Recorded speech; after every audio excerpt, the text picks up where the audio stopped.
Siddhaswarupananda, Paramahamsa namine, Gora Karuna Swarupaya, Radha Krishna Prestaya.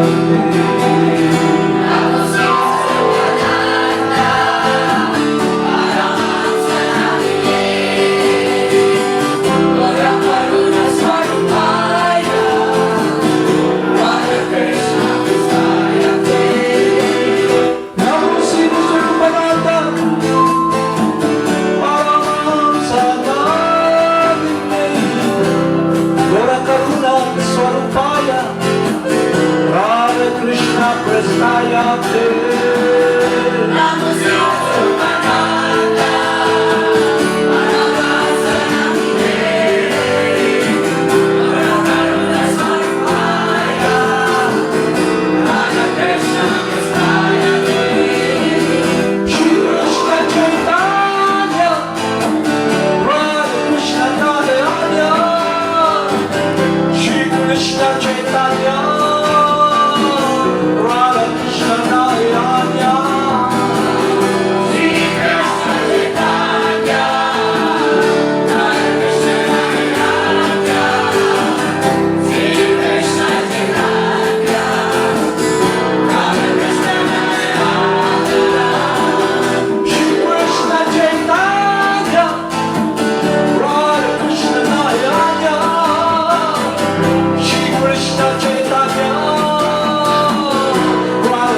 Madana, Mohana.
Siddhaswarupananda, Paramahamsa.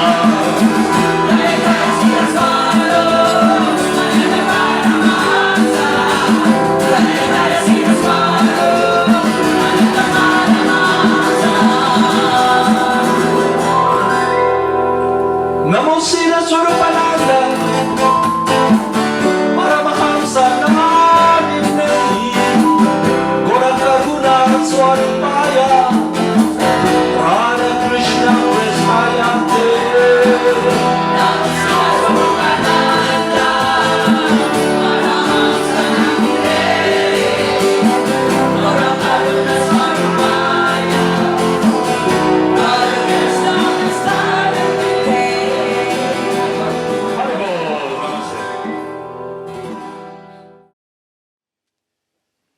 Haribol Namaste. So the process we follow is the transcendental path, okay? Transcendental path in the right direction. Why is it in the right direction? Because it's connected with our eternality. And what is eternality all about? It is about the awareness of the spirit soul, all of you here, that you are the person, the driver of this body, and this body is a different energy from you. You are not the body, okay? And you can also see and understand through the process of the wisdom that we have been given. And what is that wisdom all about? It is about the path, the sacrifice in this age of Kali Yuga, the age of quarrel and confusion, where everybody is so much engrossed and covered by ignorance and the disease of materialism. Not guided, but under the jurisdiction of the three modes of material nature. Okay. So the first step in the right direction is to redirect our activities under the guidance of the Supreme Person. And what is that all about? It is about our natural activity, transcendental activities, all of you here, in connection with surrender and rendering service. So you can now understand clearly, after undergoing this training program and study program, and you can see how hard it is to redirect the mind and the senses, especially if we have no proper guidance. So the first understanding must be based upon understanding our absolute eternality, Sat. Okay? We are transcendental, different energy from matter. So, we always hear that. Lagi nyo naririnig, you're not the body, you're not the body. But it is the basic,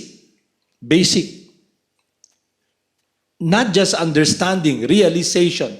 Because when you realize that you are not the body, definitely, you can now redirect what you have been doing previously, yung conditioning ng material world, that we are all entangled because of our consciousness fixed and directed upon this material energy, matter.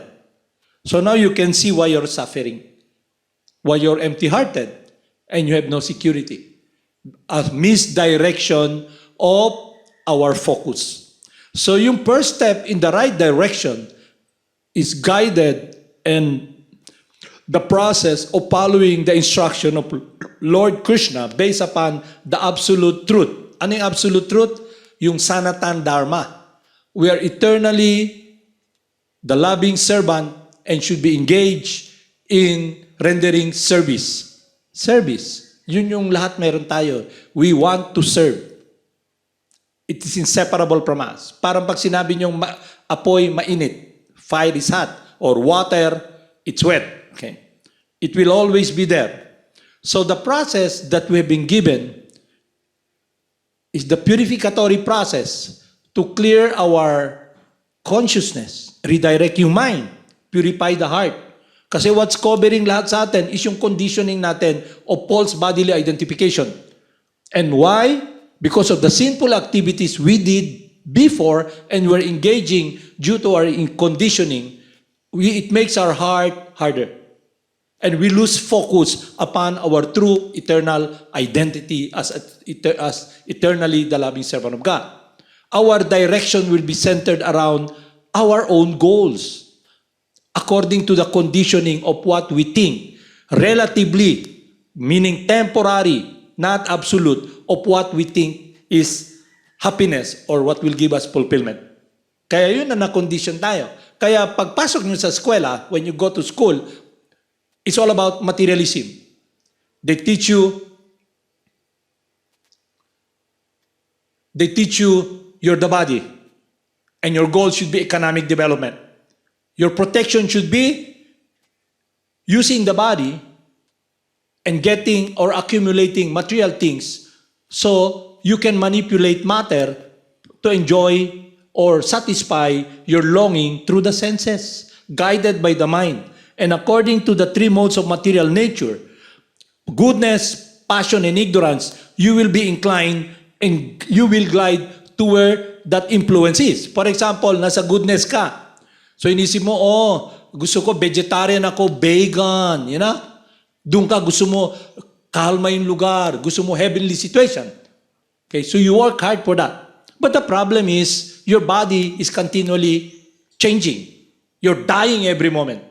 Your body, not you. But because you identify with the body, you think your time is you are limited, your existence has an end.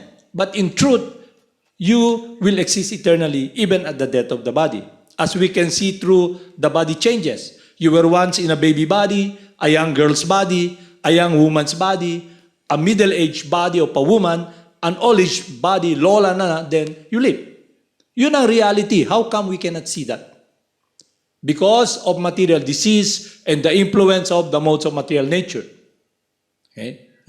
We are guided by desire, material desires, which is our mind. We identify with this body and the subtle body and the desire in the mind and pursue a goal that is futile. Walang kasagutan. Walang solusyon. Kasi the mind is not eternal.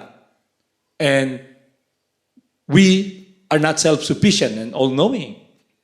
And then you try to find solace and security to something that is different from you. Matter. Subtle matter. Okay? The mind. Subtle energy. Jag, wala pa. Dun mal.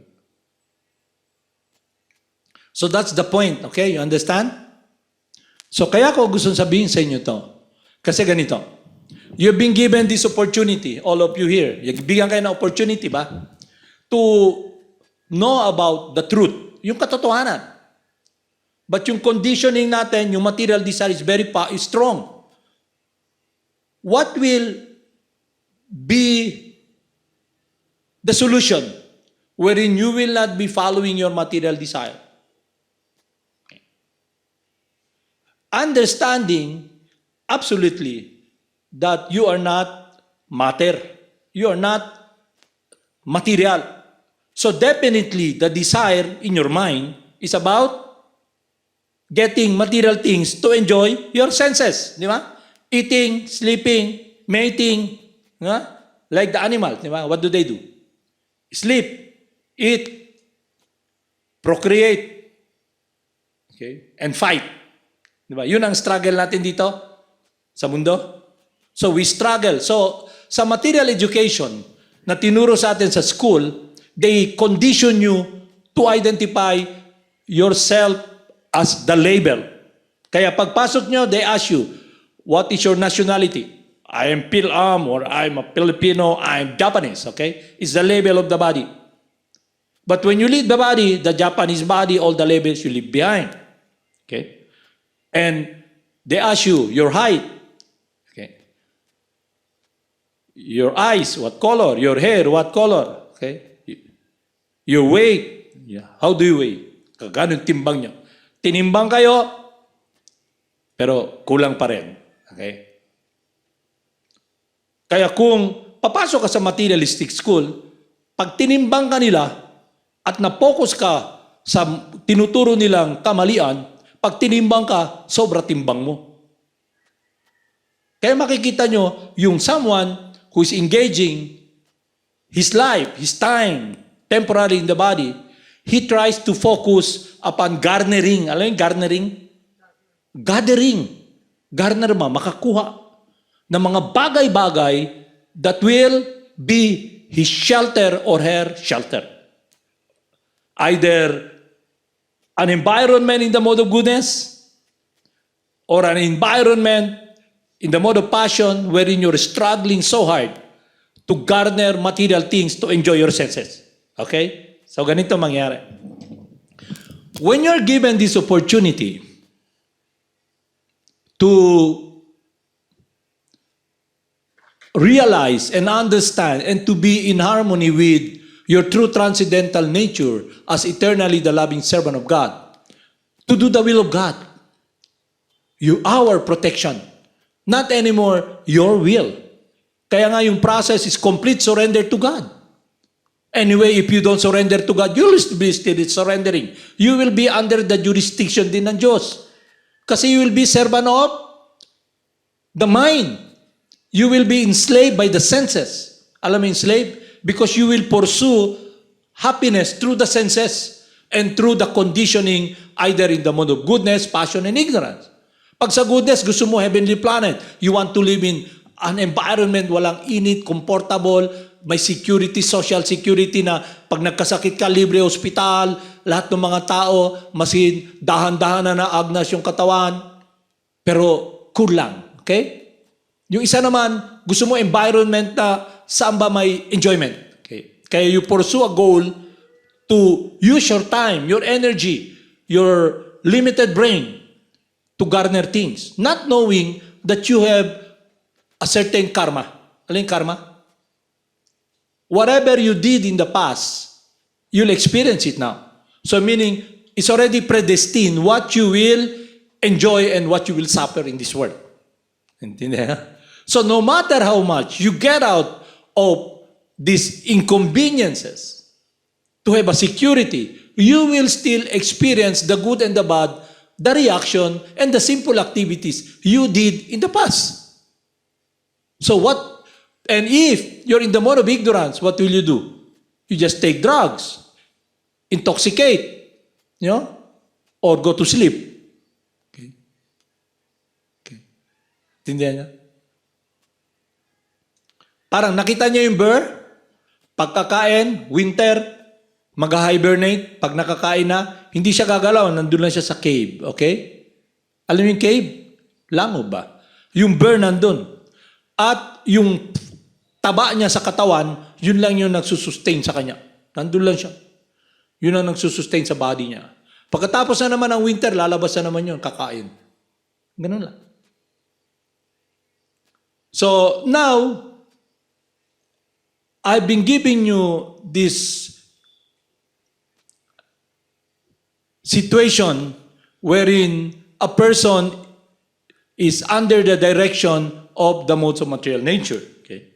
And someone who is encumbered by the modes, and ang ginagawa niya, yung conditioning niya, nag-identify siya sa level. So, on the other hand, ito yung dapat natin malaman. Okay? We have discussed before, weeks before, about Lord Buddha. So, he was in an environment of there's no suffering from what he experienced. Because the kingdom was so arranged in such a way, there's no old people, no sickness, no, you cannot see sick people, you cannot see hardship. Okay? So the environment was really in the mood of goodness. But when he came out of the kingdom, he passed that door out of the kingdom of his father, he saw the reality. Tindihan niya? So, he renounced everything to find a solution. Yun ang nangyari. Okay? Kayo naman, ang situation nyo, while you're traveling in this world, nagtatravel kasi kayo lahat eh. May sasakyan kayo yung katawan nyo, yung vehicle. Nalagay kayo sa sitwasyon, and through God's mercy, according to your karma and destiny, and to the spiritual merits you've been engaging before, you start where you stop. Tingnan nyo? Kung halimbawa, dito sa school, huminto ka, grade 3. Pagbalik mo, grade 3 ka pa rin. Okay. So previously, you were given the opportunity to be engaging in spiritual activities. May spiritual merits kayo, okay? But you are now continuing. So ngayon, ang choice nyo, on one hand, you see the reality. Kaya nga, we make it very clear. The spiritual master, our instructing spiritual master, make it very clear kung ano yung mundo ng suffering. When the living entity, tayo, nasa material world, trying to control matter.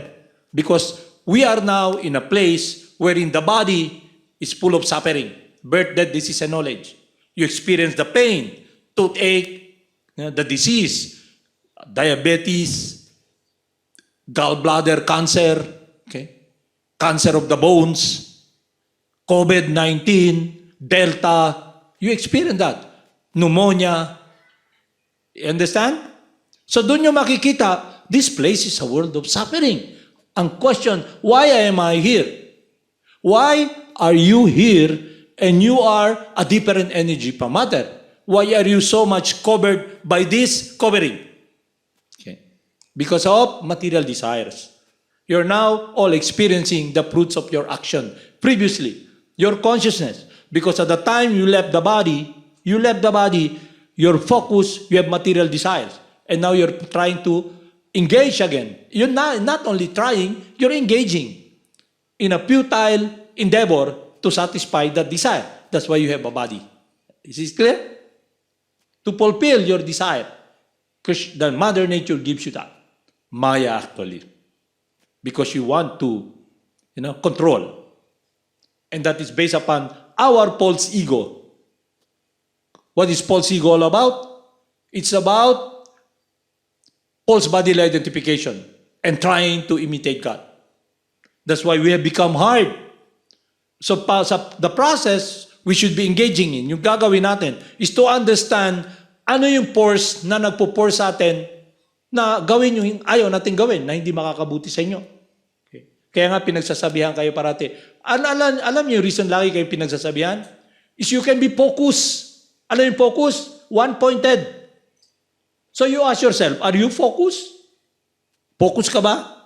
To do the will of God? To give your heart, your life, to serve God? Because that is the key to do the will of God. Naintindihan nyo? It's not that we like to tell you, okay, give you sanction, okay, magguna kayo dyan. No? So you can be aware, yes, I'm the focus and I should be focused. But to be focused, kailangan kayo mag-make ng decision. Okay? Kung gusto nyo hawakan yung apoy, sinasabi sa inyo ng authorities, oy, ng nanay nyo, kaya ng kaibigan nyo, nagmamahal sa inyo, huwag nyo hawakan yung ayan kumikintab na yan, mainit yan, masusunog ka, mapapasok ka. Pero dahil inisip mo, gawin ko gusto ko, yakapin ko ang apoy. Sunog ka. So yung process natin is to be focused. At yung key is to do the will of God. So under the guidance of someone who is God's representative, the spiritual master, who is God the servant, who has unalloyed pure devotion to the Supreme Person, completely connected with the pleasure of God, a world that is transcendental to the suffering we are experiencing in this body. Okay? Like ngayon, di ba, nakaupo kayo. Yung katawan nyo, masigla pa, okay? Nakakalakad pa kayo. Okay? Now, if you make an effort to just focus upon your pursuit, yung goal nyo, to be established, just a goal to enjoy the senses, okay?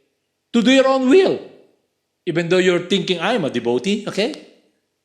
You use your time and you're guided by your desire. But you're chanting, okay? You even come to the point now you're given this opportunity to do the will of God, guided by God Himself. Especially when you become a disciple. Because when you become a disciple, you put yourself in a situation to be disciplined. Hindi yung discipline. Meaning, when we are not making progress, the spiritual master reminds us. Nire-remind ka ba? Yun ang discipline. Hindi yung discipline na nakikita nyo dyan na ginagawa ng mga, ng mga sundalo. Okay? Give me 100 push-up. Okay? Hindi ganun. He reminds you, the spiritual master, who is the Lord from the outside, God the servant. Kasi hindi natin naririnig. Kasi naging bingi na ba tayo? Bulag ka na ba? So ang in-experience mo lang yung yakap sa apoy ng seses. At dahil bulag ka, hindi mo alam saan ka lalakad. Okay? Hindi mo alam saan ka pupunta. Kaya spiritual master guides you, discipline you. Kasi you put your life under the hands of God. Please discipline me. Yun ang surrender. But it's based upon listening, because it's one of the process of devotional service. And it's based upon trust. Ano yung trust? Faithfulness and thankfulness na He's guiding you to a situation where you are not in harm's way. Ano yung harm's way? You're burning with lust. So yung misdirection ng mind natin, identifying with the desire, this false ego, He cuts it. Masakit para sa atin. Kasi Lord tayo eh.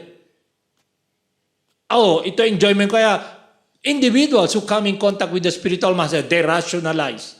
I have my own free will, I'll do what I want, I'm the man. And you chant, you think you're a devotee. Okay? But in the end, if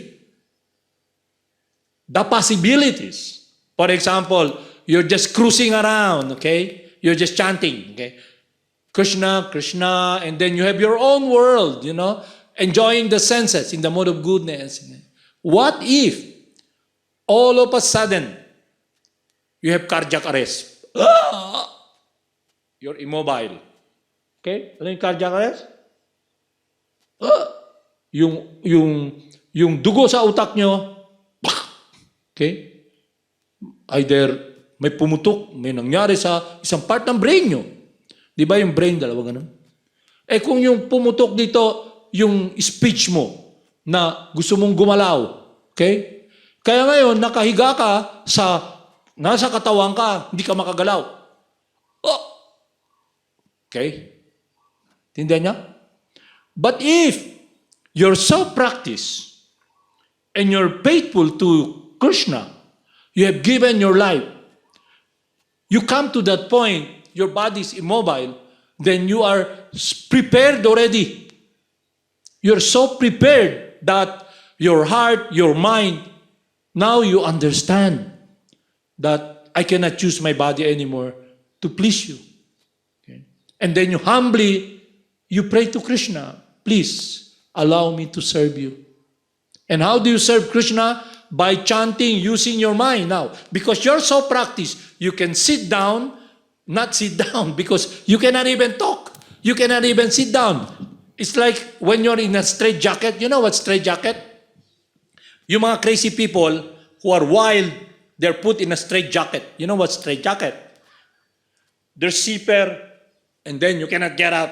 It's like a cocoon. If you are servant of the senses, you're burning with desire. It means the senses are so agitated, and your direction for fulfillment, which is not really fulfillment, to pacify, to get relief, to be relieved. Alam mo yung relief? Alam mo yung relief? Pag alam mo yung ayuda. Pag walang bigas, ano yung ayuda? Para magkaroon tayo ng relief na may makain yung katawan. Okay? To be relieved from hunger. What if nandiyan ka, nabigyan ka ng opportunity to come with this, you came in contact with the wisdom from Krishna. To be focused, to be directed in the direction of your eternal, transcendental, true nature as eternally the loving servant of God. And you did not take it seriously. You just cruise around. You still have a world of your own. Then you're put in that situation. Okay. Now you just want to be relieved. Experience relief from this immobile situation. And then you long in your heart, wow, what happened? I wasted my time. Okay? Is it clear? So it's like that. So a materialist is a spirit soul who is conditioned by the three modes of material nature. For example, weeks ago, months ago, I've seen many of my friends who have been trying to experience relief, to be relieved from the suffering of this material world. Ang ginawa nila? They try to garner so many things. Yung time nila, kuha ng material things. In the process, ang ibig sabihin nun, they are driven by a force to enjoy, to have security, relief of the body. Then time comes, your kidney breaks down. Alam yung kidney breaks down? Hindi na napupurify yung dugo nyo, so kailangan nyo mag-undergo ng dialysis. Kailangan bumili ng dugo, yung dugo nyo na, kasi yung katawan natin parang sasakyan yan eh. Da-drive ka ba, biglang change oil. Okay? Change oil. What if yung makina, knocking na, change oil mo, hindi na umaandar. Okay? So, itoto na yun. Ano yung itoto? Hilahin na ba? Hilahin na ng kagang-kagang na ano yung kagang-kagang na kita natin dito? Ano yung ginagamit nila sa traktora sa inyo, sa tampilis niya? Ano yan? Ramini? Hindi ramini. Ano yung tawag nila? May word doon na nakakaano. Kumung-kumung. Kumung-kumung. Okay? Hilahin ka na ng kumung-kumung. Intindihan niya? Hilahin ka na ng kumung-kumung. You ask him what? Hilahin ka na ng kumung-kumung. So, mangyari nun, nandun ka, hindi ka makagalaw. So, lahat ng focus mo, yung endeavor mo, kasi nakondisyon ka eh. Ang security mo, yung mga material na bagay, sasakyan mo, asawa mo, anak mo, yung business mo, lahat, hindi ka na makagalaw. At anxiety ka, baka mawala. Kasi wala na nagkokontrol eh. So yun ang situation. Ngayon, nabigyan kayo ng opportunity, yun ang situation ng somebody who is conditioned, who identifies themselves as the body, suffering masyado. Kasi nag-breakdown na yung sasakyan eh. Nagka-heart attack na, stroke na, hindi na makagalaw kasi naputol yung ugat sa brain. So, ang mangyari nun, hindi ka na kinakausap ka, halimbawa, sabi ni Kirtandas, Sir. Okay? Okay, ma. Oh, lami, pagkaon. Masarap na pagkain. Mama mo nakagalaw. Hindi siya makagalaw. Para ka na sa street jacket. Okay? Lalo na pag nag-identify ka sa senses na ikaw yung body, hindi na makagalaw yung sasakyan. Hindi na ako makagalaw. Hindi ako maka-enjoy. Kita mo? Lalo na pag nakita mo, may worry ka. Paano na lang yung mga anak ko na wala pang kamuwang-muwang sa mundo? Paano nila papatakbuhin yung negosyo? May anak ka na, buhay ka pa nga, hinihingi na yung mana niya para ibenta. Okay? Yan ang situation. Kaya nga nag-aaway-aaway mga magkakapatid kasi lahat, Lord. Okay? Everybody wants to be the king, to control. Ngayon, nakahiga ka na doon, nakita mo, at ang malungkot nun, yung mga nakadepend sa'yo, lahat worried. Yung wife mo nakatingin, umiiyak, then attach sila sa vehicle. Ikaw, nandun sila lahat. Kaya ko diniscuss sa inyo yung instruction sa Bhagavad Gita, which is very profound and very clear. Okay? This body is mutable. Magbe-breakdown. Okay? You are immutable. You will still exist. But simply understanding you are immutable, you're eternal, is not enough. Because by nature, you will be looking for happiness. Because you are not God, you're not self-sufficient. No matter whatever you do, you may be arrogant, you may not listen, but in the end, you will still be serving. Okay? You'll be looking for someone to serve and love. So, back to the point na yun. The process of Bhakti Yoga is a science wherein we can be reinstated to the world that is eternal, the pleasure of God, which is doing His will. So, yun ang science na pinag-aaralan natin. So, we're given this opportunity to engage in hearing, chanting, remembering, offering everything, surrendering to the Lord, taking shelter of the Lord. Okay? 9 process of devotional service. Taking care of the deity, seeing the Lord. Okay?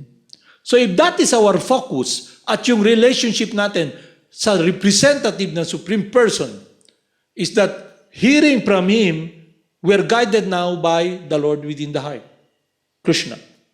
Paramatma. To remind us. Kaya ang disciple puts himself in a situation to be disciplined by the Paramatma from the outside. Yun yung accepting initiation. Hindi ibig sabihin nun na initiate ka na, you're successful. Naintindihan nyo? You're there already. Kaya yun ang nagiging problema eh. Ang goal ng individual, ma-initiate lang. Okay? Ma-initiate. Pag na-initiate, parang lobo, sobrang yabang, hindi na nakikinig sa spiritual master, hindi na. Kasi inisip niya, I'm the Lord. Okay? Is it clear? So we should be always guided by our true transcendental nature as eternally the loving servant of God. So kung ganun yung attitude natin, we will be relating to the spiritual master and Lord Krishna with purity. We will be trustworthy like Bali Maharaj. We will be surrendered fully like Prahlad Maharaj. We will be truthful like Bali Maharaj. We will give our life and follow the instruction of Narada Muni like Mrigari. Kaya yun ang shelter and yun yung eternal. Our eternal relationship in devotion, not contaminated by material consideration. So, all of you here, while you're traveling, we should be reinstated in unconditional devotional service, pure, and it's achievable. So spiritual life is not about making believe you're confidential, making believe you know the secret. No. It is a science wherein you must understand clearly, Satchitananda, your eternality with the wisdom and experience joy in harmony with the pleasure of God. Yun ang Bhakti Yoga. Ngayon, ito naman yung scenario, okay? Because by nature, we are different, we are individuals. What if, for example, nabigyan kayo ng opportunity to be close to Krishna? You chant every day, you serve Krishna, you're in an environment wherein you're just engaging in the practice. Okay? Tapos, nisip nyo, after a while, okay, I'll just chant and cruise around because I have my own will, you know. Anyway, spiritual life is you do what you want, I do what I want. Don't tell me anything what to do, okay? Because I have my will, okay? This arrogance, okay? This arrogance. And what is that arrogance all about? It is dependency upon yourself, thinking you're Lord, even though you're chanting. And that can be seen clearly how Krishna protects his devotee when he came to Bali Maharaj, okay, and took everything away, the load that he's carrying. And how did Bali Maharaj, how come he's able to take shelter of the Supreme Person? Because he's truthful. Alin truthful? Totoo na devotee.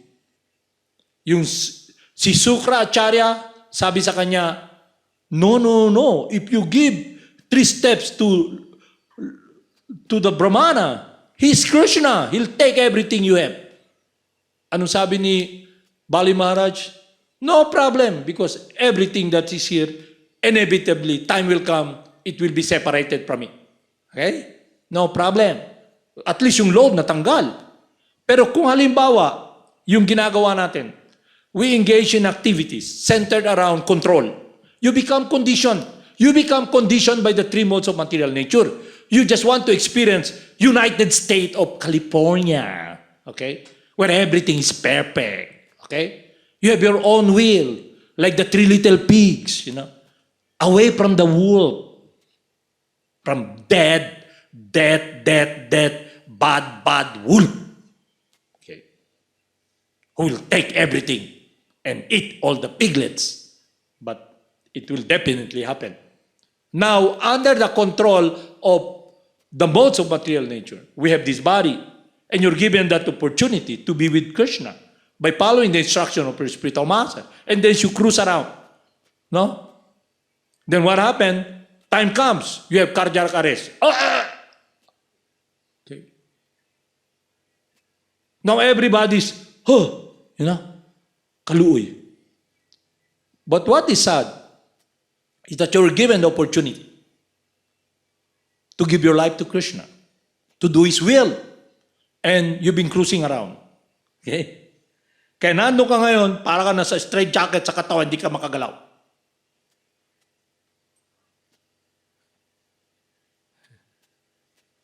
At maisip mo, I've wasted my time. Okay, Krishna. Okay lang, dahil there's chanting. But the opportunity wherein a certain activity leads to a certain consciousness. Just like when one of my god sister, she's leaving the body, okay? She's leaving, but she's still in the body, and she has cancer. For all her life, I was given the opportunity to work with her, and Srila Prabhupada is very pleased with her because she's just focused upon serving his spiritual master. Then time come, yung body niya, nagbe-breakdown na, may cancer. So, yung longing niya is that, how can I serve Krishna, you know? Paano ako, I cannot serve Krishna anymore, my body is breaking down. Okay? And Srila Prabhupada sabi sa kanya, then, time to leave, umalis as a devotee. And what is that situation? You're simply focused in offering your life to Krishna, although it belongs to Him. But that offering is based upon your heart, your love. That's Bhakti Yoga. So you're living now as a devotee, under the blessing of the devotee of God. advising you to live as a devotee. And what is that? Remembering your relationship with Krishna, but you were so practiced and conditioned that when you were using this vehicle, you use it in the service of Krishna. A certain activity leads to a certain consciousness. Kaya consciousness is simply a longing. How can I serve Krishna? How can I go to Him? I have to leave the body. But because her heart, her life is under the shelter of Krishna, protected by her love in loving surrender. Loving surrender. The sweetness of humility. The sweetness of, please take care of me. And the spiritual master advised her, live as a devotee. Time now to please Krishna and live as a devotee. Meaning, you put your life in His hands. Krishna, I have nowhere to go. I am not qualified. I don't know. Please, I don't know anything in reality. Please protect me under the guidance of Krishna. And you enter that sweetness of an experience of protection and care, guided by the devotee of God. So relationship with the spiritual master is a relationship of truthfulness, faithfulness. So when you leave the body, even though you're not initiated, but in your heart, you understand the science. You live the life of a devotee. You live the life of a devotee, not play devotee. Then time will come, it's time to leave, then you go to Krishna. Because we are advised by our spiritual master to live now, to do what is pleasing to Krishna, to surrender. Intindihan niya? So, lahat kayo nandito, you can do that. So, there's no confidentiality, there's no selection, walang ganun. Okay? You don't need to kiss us, no? Or chew us to be confidential. No, it's not that. It's all nonsense. It's manipulation. What you should do is to be focused in receiving and living. Living, hindi living the life of loving surrender, guided by our spiritual master. Is it clear sa inyo? So you don't need to make a goal na, I want to be a disciple, to be initiated. You must understand what is a disciple. What is a devotee? A devotee is not someone who joined the group. A devotee is someone whose life is centered around doing the will of God, pleasing the spiritual master, initiated or not initiated. You may be initiated. You may be living like the 3 little pigs, you know. But when time comes, you'll see the loss of what you have done. Okay. So, better at the time you leave this world, you can take shelter of the lotus feet of your spiritual master, who is a devotee, the saintly person, who is a confidential friend of Krishna. Meaning, you trusted him, you're faithful, and Krishna sees it. And he blesses you because he's our well-wisher. Alam niyo well-wisher? He always wishes well. The Lord Krishna is simply the supreme enjoyer because he wishes well to be enjoying in harmony, loving service. And he enjoys that because he's the supreme enjoyer. But if you play Lord and try to be like the 3 little pigs, you have your own piglet house, then you suffer. Okay? Is it clear sa inyo?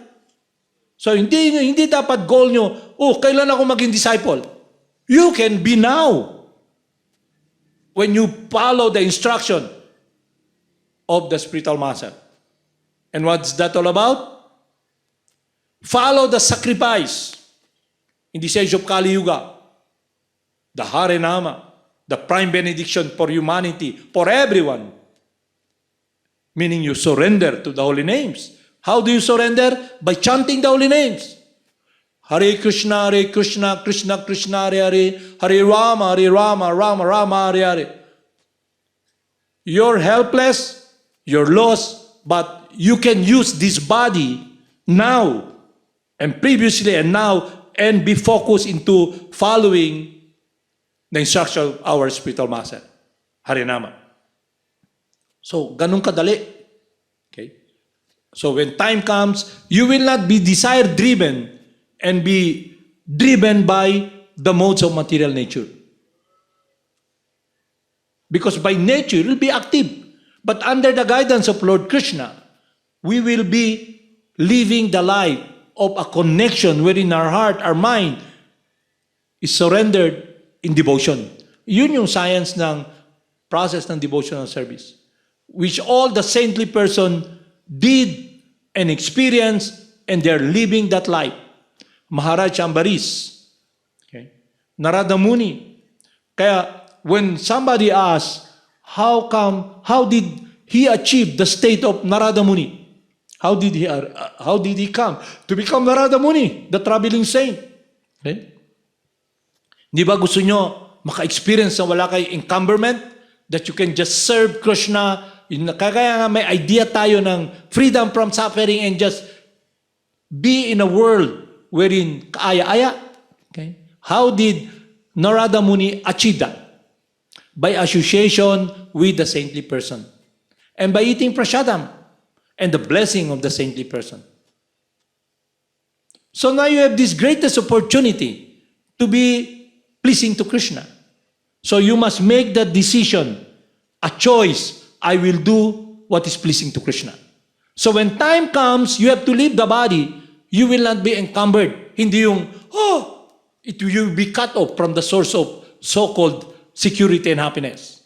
Yung pera mo, yung asawa mo, yung anak mo, you'll be feeling, wow, I have to live. Like Maharaj Pariksit. Like Bali Maharaj. He came in contact with Lord Brahmana, Krishna himself. Okay? He took that as an opportunity to be truthful, to do his will, his promise. Okay? So when you come in contact with Lord Chaitanya, with our spiritual master, he gives you the holy names. And he tells you, Harinama, Haribol, chant the holy names. So we must cling to that. That should be our life. Because the holy names is all in all. It's Krishna. It will be the beginning to become purified. It will be the beginning wherein we experience faithfulness, truthfulness, to the instruction of the spiritual master and enter the world of the pleasure of the Supreme Person by doing His will. The instruction of our Gurudev. Is it clear sa inyo? So don't misconstrue it na yung goal ng life is just a training. No. It is the beginning, it will be the end itself. If we make a decision now, from now on, your will is my will. I take shelter of you. I know I am lost. I'm not all-powerful. Enough of roaming around in this dead world. I know I'm not qualified, but because it is your pleasure that I follow you to do your will and guided by your confidential friend, our spiritual master, you become truthful. This is my life. Then you're connected. You have life. Is it clear sa inyo? Nantadas?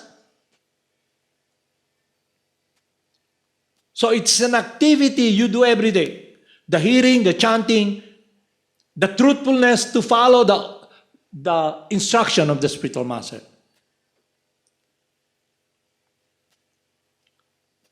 That will protect you from following your mind, material desires, because your heart now will be truthful to your promise to your spiritual master, to Krishna, to do what is pleasing to him.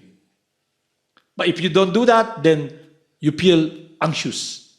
You know, I have a friend. He's a disciple of Jagad Guru, Siddhaswarupananda. There was a time I was with him, you know, he worked so hard, you know. You're sitting now here, it's because of him. He was the one who arranged it, that you have a place to sit. Okay. He's very far, alone. Then time came, he has to leave the body because There's a problem with his brain. It's bleeding, okay? But because he is so focused, he's under the care of Krishna. So, at the time he's leaving the body, he's fetched by the spiritual master. And how is he fetched? The spiritual master calls him, tells him through his devotees, tell Panchatattvadas, do not fear. Krishna loves him and I love him very much. Okay? You will always be, although the Supreme Person knows past, present, and future, he remembers his devotee. The service, the connection, the surrender. Understand? So at the time he's leaving the body, he's in pain. But Krishna came, arranged it. So he leaves the body under the guidance of the spiritual master by giving him the holy name. The spiritual master chanted for 14 minutes, talked to him, 14 minutes, and chanted to him the holy names. And his heart, his life, he's immobile, hindi siya makagalaw. But when he got yung nakasakit siya, it's so painful. Lumolobo yung ulo niya, nagdudugo yung talagang may support system. Alin support system? Oxygen, araw-araw, chine-check, nilalagyan siya ng pain reliever, nasa katawan ka. What if yung mundo mo, ikaw yung katawan, ano ma-experience mo? So much pain and suffering. You'll be lost. You'll be fearful. Kaya pag sobrang takot mo, wala kang pupuntahan. Tataas yung blood pressure mo. Then, dead ball. So you wasted your human form of life. Okay? That may have happened previously. Now you chanted. You came in contact with the teaching of Parampara. You came in contact with the teaching of Lord Krishna. Now you're in this situation now. But if you don't take this opportunity, then if you don't succeed, you'll continue again. But if you grade 3 ka ulit. But you experience all the encumbrances to be in the body. So opportunity comes. So take that opportunity. There will be other opportunities. But the opportunity to be with someone who's very dear to Krishna, our Gurudev, you should hold on that. Cling to that. By following his instruction. That will be our protection. His heart revealing himself to us, and our heart revealing ourselves to him. And what is that relationship? Based upon surrender in purity. I will do your will. I want to serve you. I want to give my life, my heart to Krishna. And under his guidance, you will be blessed. You'll succeed. Just like Panchatattvadas. Krishna fetched him. Okay? So many devotees who left their bodies. Okay? They were fetched by Krishna. So, you leave this world, and how will you be fetched? Because the holy names, you're sheltered by the holy names. You're so practiced that your heart is connected with the glorification of the holy names of Krishna. The source of happiness, the Lord of love, the self-sufficient Supreme Person who loves me unconditionally, and you remember him with your mind, with your heart, your whole being. You leave this world as a devotee. That should be what we should be doing. Live the life of a devotee. Follow the process faithfully. The hearing and the chanting. That's why we are advised to be focused upon the instruction of our spiritual master. And Krishna will be very pleased. You will be helped and be protected.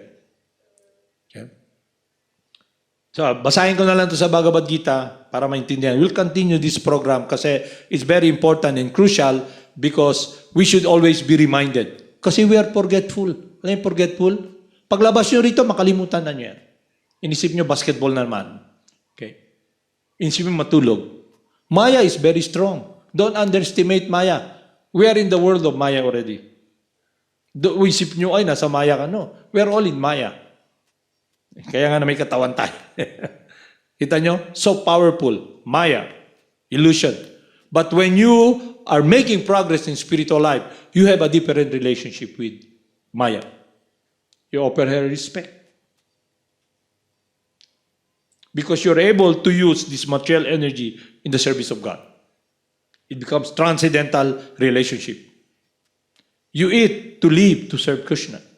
Okay? You see to see the form of Krishna. You use your brain, which is made of matter. You use your mind, your intelligence, to read and listen to the glories of God. So everything becomes spiritualized, transcendental, through the process of the devotional service. And it's centered around the chanting of the holy names. That is your protection. That is our protection. Because that is the supreme sacrifice in this age of Kali Yuga. Okay?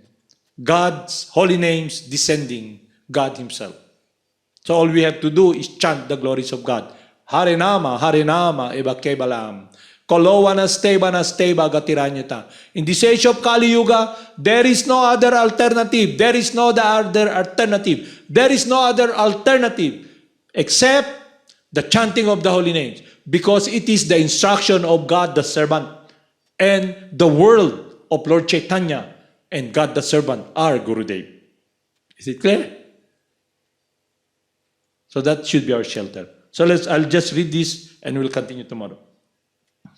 An intelligent person does not take part in the source of misery, which are due contact with material senses. O son of Kunti, such pleasure have a beginning and an end, and so the wise man does not delight in them. So naintindihan mo, pag naintindihan mo na, realize mo you're not the body, sensual enjoyment is temporary. The desire in the mind is not eternal. So meaning the pleasure being given to you through the mind by Maya, because we've been we are identifying with the body and trying to enjoy the senses, control material energy. You know it's not eternal. And what is eternal is your relationship with the Absolute. And it's about doing His will. Giving your life, your heart, your love. That is Bhakti Yoga. So you live a life of a devotee, a real devotee, completely surrendered to your spiritual master, the loving servant of Krishna, who gives you instruction to chant. So you're always close with your spiritual master. He may be very far. Srila Prabhupada may be very far. But where the holy names is being chanted, Nitai Gaur is there. When you chant the holy names, Krishna is there. The spiritual master is there. Dances with us. Hindi niyo kailangan sumunod sa someone who's confidential, na akala nyo na tinuturo, personality cult. Hindi kailangan. Don't waste your time. Okay? Listen directly to the spiritual master and follow his instruction. Okay? So sinasabi rito, the wise man does not delight in them. So meaning, doing your own will, to be controller, to be impulse ego, you don't delight in it anymore.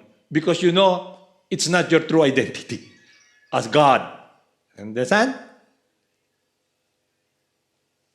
Is it clear? Naintindihan nyo? So don't push it kasi baka mawalan kayo ng swerte. Trying to play Lord. Okay.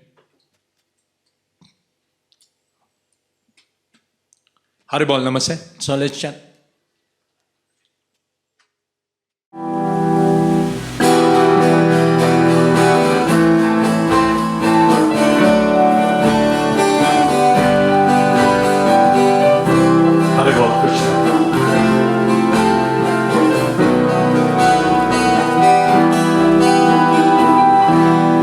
Siddhaswarupananda, Paramahamsa namin din, Gora Karuna Swarupaya, Radha Krishna Prasnayate.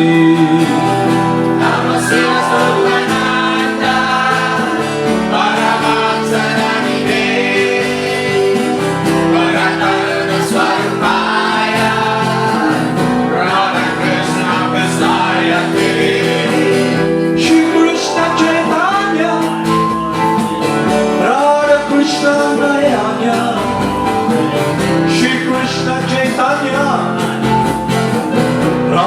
Krishna Narayana,